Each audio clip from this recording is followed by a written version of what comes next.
Olá, boa noite. Hoje um bocadinho atrasados, mas cá estamos para iniciar mais uma das nossas lives, das nossas conversas em direto, desta primeira temporada de conversas com os professores, os docentes da pós-graduação de aconselhamento ético e filosófico na Atlântica, Instituto Universitário. Hoje, como sempre, temos connosco o coordenador da pós-graduação, Jorge Humberto Dias. Boa noite, olá, mais uma vez, bem-vindo. Olá, Leonor, boa noite. Olá, Natália, bem-vinda. E temos também connosco a Natália Espírito Santo, que é diretora-geral da Atlântica, Instituto Universitário. Também contamos ter connosco a Conceição Queiroz, mais uma das nossas docentes desta pós-graduação. Esperamos que a qualquer momento ela possa entrar em direto connosco para também conversar um bocadinho sobre a disciplina que vai dar e, enfim, sobre a sua experiência enquanto jornalista na TVI. Para já, a Natália Espírito Santo, que é formada em Antropologia Social, está na Atlântica há quase 25 anos, portanto, 5 desses anos como diretora-geral. Boa noite, bem-vinda, obrigada por ter aceito o convite de estar aqui connosco. Boa noite, obrigado eu, é uma honra. Ok. Portanto, são 25 anos de Atlântica, já conhece, digamos, os cantos à casa, se calhar melhor do que ninguém, está lá praticamente desde o início da Atlântica, não é?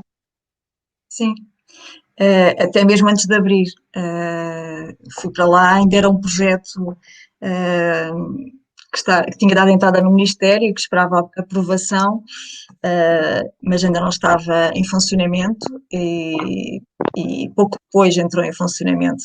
Portanto, fazem setembro 25 anos que fui para a Atlântica, sim. E agora, a Atlântica vai receber aqui esta pós-graduação, é a primeira pós-graduação em aconselhamento filosófico em Portugal, não é? E sendo esta a primeira pós-graduação nesta área de formação, formando estes profissionais, qual é que é o significado que isto tem para a Atlântica por ser, digamos assim, a primeira instituição universitária a receber uma pós-graduação deste género? Uhum. Bom, eu costumo dizer, e não sou só eu, né, que as instituições são as pessoas. E isto deveu-se muito ao professor e coordenador que está aqui também connosco, o professor Jorge Humberto Dias. A Atlântica sempre primou por ser inovadora e tentar ter projetos inovadores, às vezes até um bocadinho à frente da sua época, e por isso alguns não tão vencedores como seriam desejáveis, porque logo em 96, quando se abraçou o projeto do professor Afonso Barros, era um projeto novo e muito inovador para a época, em 96, e vingou, felizmente, estamos aqui vivos e com boa saúde, mas algumas das ideias dele de metodologias pedagógicas inovadoras não foram possíveis de implementar, como um simples projeto. Aliás, conseguimos implementar logo no início, mas muito difícil depois em termos de continuação, de continuidade. E eu penso, mas é a opinião pessoal, que teve a ver com isso, com o ter estado muito à frente da sua época.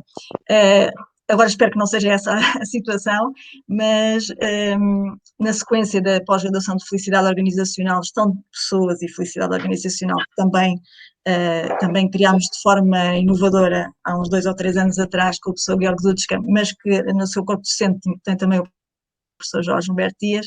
Na sequência dessa pós-graduação, conheci o professor Jorge Humberto Dias e que trouxe este projeto para a Atlântica, que abraçámos, volto a dizer, porque gostamos realmente de projetos inovadores, e também porque estas questões ligadas à ética, à gestão de pessoas, ao desenvolvimento pessoal, interessam-nos bastante e queremos que será um bocadinho o futuro da formação também na Atlântica e em Portugal e no mundo, porque não podemos falar só em inteligência artificial e a internet das coisas e robotização e essas questões todas, sem falar também na parte mais humana da formação e nas competências que é preciso dar aos jovens e aos estudantes, sejam jovens ou menos jovens, e aos profissionais, porque nós também formamos muitos profissionais, pessoas que já estão no mercado de trabalho, nomeadamente esta pós-graduação, para enriquecerem o seu currículo profissional e também o seu desenvolvimento pessoal, emocional, social, etc. Mas esta parte, eu acho que o professor Jorge Humberto Dias fala muito melhor sobre as competências que esta pós-graduação permite dar. Mas foi essa a intenção da Atlântica ao abraçar este projeto. Muito bem. Jorge, já agora e pegando aí na dica da diretora Natália, estava exatamente que faça um bocadinho sobre essa questão, quais é que são as competências que no fundo um aluno vai poder ganhar após realizar esta pós-graduação. Excelente pergunta e agradecer também a resposta da Natália. Mas antes disso, acho que era importante também pedir desculpa às pessoas que já começam a ser habituês nestas conversas em direto, pelo ligeiro atraso, mas eu acho que temos que dizer a verdade. A verdade é que nós não queríamos fazer concorrência ao Ricardo Araújo Pereira, que começa cerca das 9h40, não é? E acaba precisamente a esta hora, e portanto nós decidimos atrasar um bocadinho mais para isso não acontecer, não é? Porque eu acho que é a primeira vez que estamos a fazer ao domingo, não é? Pelo menos que eu me recorde, acho que é a primeira vez. Temos feito à terça e à quinta-feira e hoje, a pedido da Conceição Queiroz, fizemos ao domingo. Pronto, posto este pedido de desculpas, que é sempre importante, lá está a tal humanização das organizações, que também é fundamental. Eu acho que essa é uma das principais competências que as pessoas vão retirar desta pós-graduação, e aprenderem a olhar para as relações e para os projetos de uma forma humana, de uma forma, agora ia dizer uma palavra aqui mais técnica, uma forma axiológica, ou seja, com valores, não é? Esses são os valores humanos. E, portanto, nós muitas vezes temos que ser os primeiros a dar o exemplo, e foi isso que eu decidi fazer, ao pedir desculpa às pessoas, é darmos o primeiro passo para que haja transparência, para que haja sensibilidade e todo um conjunto de outros valores. E o aconselhamento filosófico passa muito por isso. A filosofia é uma disciplina já muito antiga e, por isso, dá-lhe aqui um elan bastante grande. E, ao mesmo tempo, o que vamos mostrar neste curso é que houve uma atualização que depois podemos falar um bocadinho mais à frente. Mas agora, e seguindo a humanização, a Conceição está-me a telefonar. Eu vou-vos deixar a falar as duas. Até já. Ok. Até já. Muito bem. Natália, eu acho que se calhar pode existir um pouco a ideia de que as universidades nem sempre são abertas ao mundo exterior, às organizações, não é? No entanto, no caso da Atlântica, parece-me que essa abertura ao mundo empresarial é um dos pontos fortes, certo, não é? Sim. A ligação, o facto de termos a Universidade da Empresa, ou pelo menos ter sido sempre uma das nossas missões, dá resposta a isso que fala. Mesmo no início da sua fundação, alguns dos nossos princípios eram esses, era ter docentes, quer académicos, obviamente, mas também ligados ao mundo empresarial, que tivessem experiência prática, quer na área da saúde, obviamente, que na área da saúde então é fundamental, mas também na área empresarial, na área das informáticas, na área da contabilidade, nas áreas da gestão em saúde, nas áreas que temos como licenciaturas e mestrados. Depois, há 6 anos para cá, quando a Atlântica foi em parte comprada por novos sócios de Espanha, aí então intensificou-se este lema de ligação da universidade à empresa, quer em termos de investigação, quer em termos de formação, e foi nessa altura que o core business virou-se um bocadinho também para a engenharia aeronáutica, engenharia de materiais, engenharia mecânica, com uma forte ligação às empresas do setor, à indústria, em Portugal e Espanha e internacionalmente, portanto, quer em termos de investigação, porque são áreas tecnológicas que necessitam de muita investigação de ponta, tecnologia de ponta, quer em termos depois de empregabilidade e também até da formação dos próprios profissionais que trabalham nessas empresas. Fizemos aqui um match entre as empresas e a Atlântica e tentamos dar respostas às necessidades do mercado. Basicamente esta a nossa função também, para que os diplomados, além de poderem ter mais facilmente um trabalho, possam estar mais preparados também e tenham competências, skills que lhes façam ser talentos e que possam vir a ser retidos por essas empresas. Uhum. Portanto, o que é que nós podemos, neste momento, falar acerca da Atlântica relativamente a projetos para o futuro e que sejam inovadores e, no fundo, isso que estava a dizer ainda há pouco, não é? Que há sempre uma grande inovação por parte da Atlântica. Portanto, a nível de futuro, algum projeto que nos possa já desvendar, que tenha esse ar de inovação, possa trazer uma mais-valia para a comunidade? Temos muitos projetos, mas que ainda está no segredo dos deuses e que não posso revelar, não é? Já estão a falar de deuses, aproveitar a minha ausência. Já estamos. Aproveitámos a ausência do filósofo. Por segredo dos deuses, já agora aproveito, porque há muitas pessoas que não conhecem ainda a Atlântica e aproveito para convidarem a visitar-nos, porque de facto eu acho que é um segredo muito bem escondido, é um tesouro bem escondido, tão perto de Lisboa, mas que muitas pessoas não conhecem. Em termos de campos, referia-me a isso, em termos de campos é única em Portugal, também, tal como a pós-graduação, mas é de facto único pelo espaço verde que tem, pelo património histórico e cultural que tem da fábrica da Póvoa de Barcarena, pela ribeira que atravessa o nosso campo, pelos vários edifícios, alguns património, outros construídos de raiz, mas é de facto um espaço que merece a pena visitar e onde é muito agradável estudar e trabalhar. Segredos de projetos futuros. Não, há alguns que obviamente não posso ainda falar, mas o tema do mar é um tema que a Atlântica vai querer explorar, a sustentabilidade do mar e tem obviamente a ver com este oceano à nossa frente e com a exploração dos temas ligados ao mar, quer em termos de cursos conferentes de grau académico, quer em termos de pós-graduações, é uma área que vamos explorar no futuro, com alguns parceiros. Outros temas, este da ética e destas questões ligadas ao aconselhamento filosófico, à felicidade organizacional e à área da gestão de pessoas é uma área que também queremos continuar a apostar, e obviamente a área da saúde e a formação online,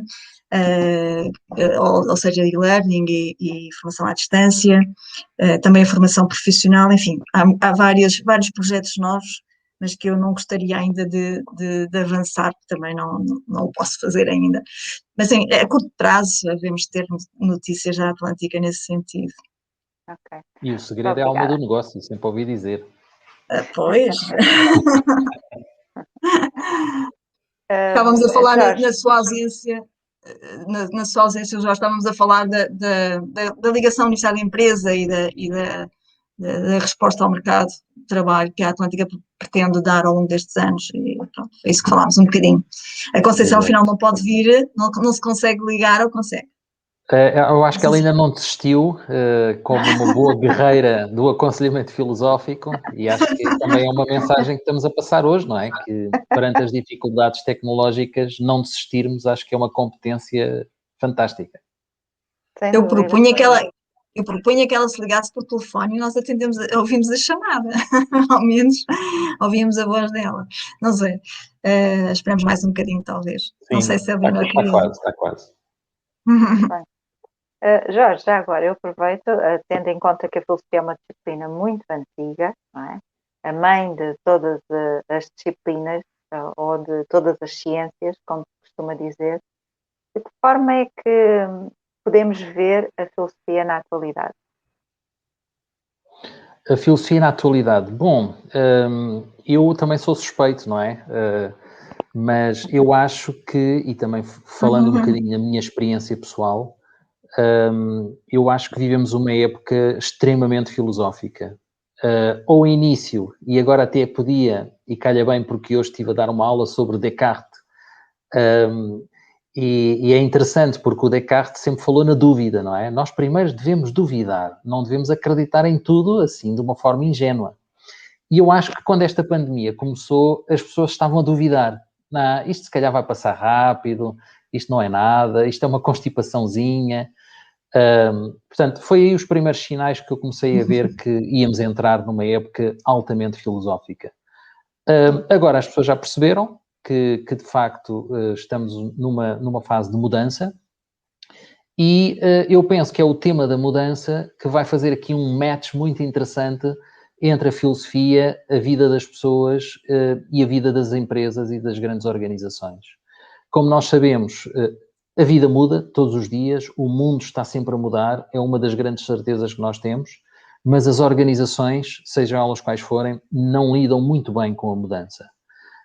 E, portanto, eu penso que temos aqui um tópico muito interessante para mostrar a enorme utilidade que a filosofia pode ter na gestão de uma organização. O que o aconselhamento filosófico pode dar à organização de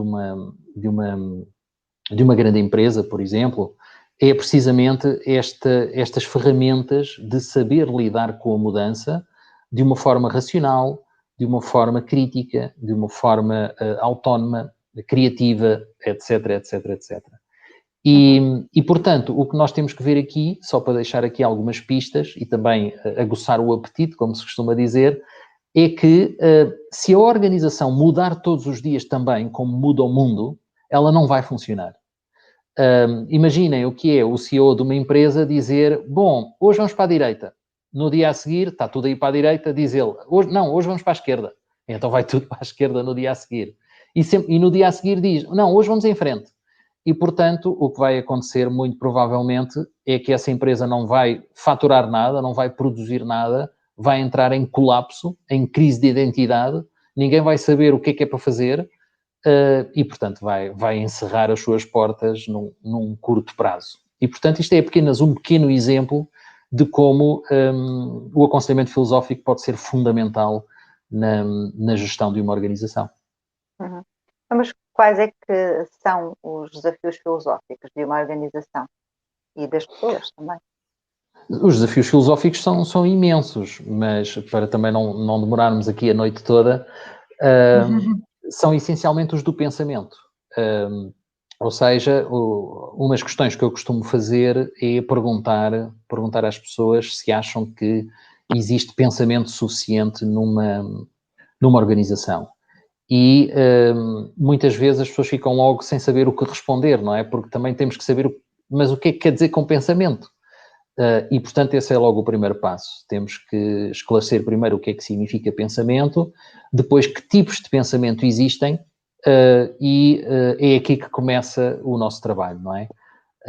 Começar por distinguir que existe o pensamento dedutivo, que normalmente é aquele que é o mais usado, que é o pensamento mais científico, mais organizado, mais racional, e por aí fora. E normalmente a gestão de topo costuma usar esse tipo de pensamento para tomar decisões nas organizações, não é? Pedem dados, vamos lá ver os números e vamos decidir com base nos dados que temos à nossa frente. E, portanto, aí as decisões são praticamente todas muito parecidas do ponto de vista técnico. Mas depois temos o outro tipo de pensamento, que é aquele que eu acho muito mais interessante, que é o pensamento indutivo. E o pensamento indutivo é aquele que suporta a criatividade. É aquele que, olha, vocês estavam a falar de inovação há pouco, não é? É precisamente aqui que se coloca tudo isso, não é? Mas para isso é preciso treino, é preciso trabalho, é preciso conhecer. Eu lembro-me de um professor que falava destas coisas, o Luc de Brabander, que tem até um curso muito interessante sobre o Corporate Philosopher, em que ele dizia que nós, para conseguirmos chegar ao pensamento... Olha, exatamente. Aí estás a ler esse livro. Por acaso. Boa opção, exatamente. Okay. Em que ele dizia que nós, para chegarmos ao pensamento indutivo, temos que primeiro saber o que é o pensamento, quais são as leis do pensamento. E depois há exercícios muito giros que se podem fazer para treinar o pensamento das pessoas e para habilitá-las depois. Por exemplo, a criatividade é fundamental numa organização, sobretudo uma organização que tem produtos para vender, não é? E tem que produzir. E, portanto, se essa empresa se quiser destacar no mercado, se quiser... Eu costumo dar muitas vezes... Sem publicidade, nós não temos o patrocínio da Netflix, é um facto, mas eu costumo dar muitas vezes o exemplo da Netflix. A Netflix, quando apareceu, foi claramente um exemplo de criatividade. E às vezes as pessoas perguntam, então, qual é que é a diferença entre inovação e criatividade, não é?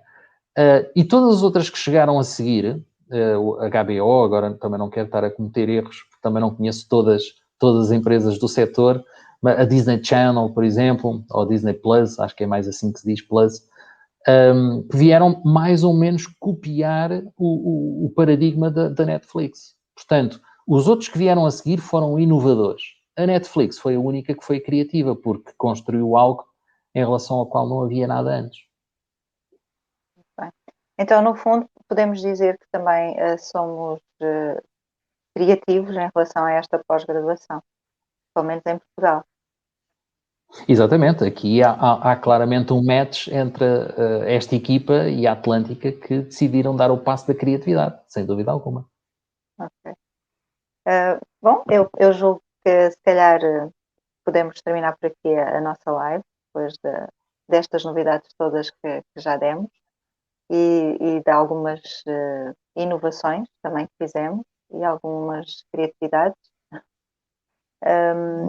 Mas também não nos queremos ir embora sem antes dizer que esta não será a última live, pelo menos com os docentes da pós-graduação, talvez seja, mas temos mais qualquer coisa para vos dizer, não é, Jorge? Sim, exatamente. Nós vamos fazer uma segunda temporada em que iremos convidar especialistas de todo o mundo que trabalham esta área para partilharem com toda a gente que queira ir conhecendo um pouco aqui e acolá questões, casos, ideias, modelos, enfim, tudo aquilo que possa ser interessante para irmos explorando e irmos também, de alguma forma, motivando as pessoas a investirem nesta área, porque, de facto, os resultados podem ser bastante surpreendentes. Uhum. Então, queria agradecer a presença da Natália Espírito Santo, para falar um bocadinho sobre a Atlântica, o Instituto Universitário, e agradecer por ter estado aqui esta noite connosco. Agradecer também à Conceição, que ainda deve estar a tentar entrar, talvez numa próxima oportunidade, que acontece. Pronto. E agradecer também a presença de quem aqui nos esteve a ouvir nesta live, esperando que tenham ido ao encontro daquilo que esperavam ouvir esta noite e que também possam ter, de certa forma, conseguido o que? Olha, não sei. Mas que vos tenha trazido algumas novidades, de certa forma, e esperamos muito em breve voltar a ver-vos para voltarmos a conversar com vocês sobre aconselhamento filosófico e mais filosofia e também aconselhamento ético e tudo o que tem a ver com este mundo. Sim, exatamente.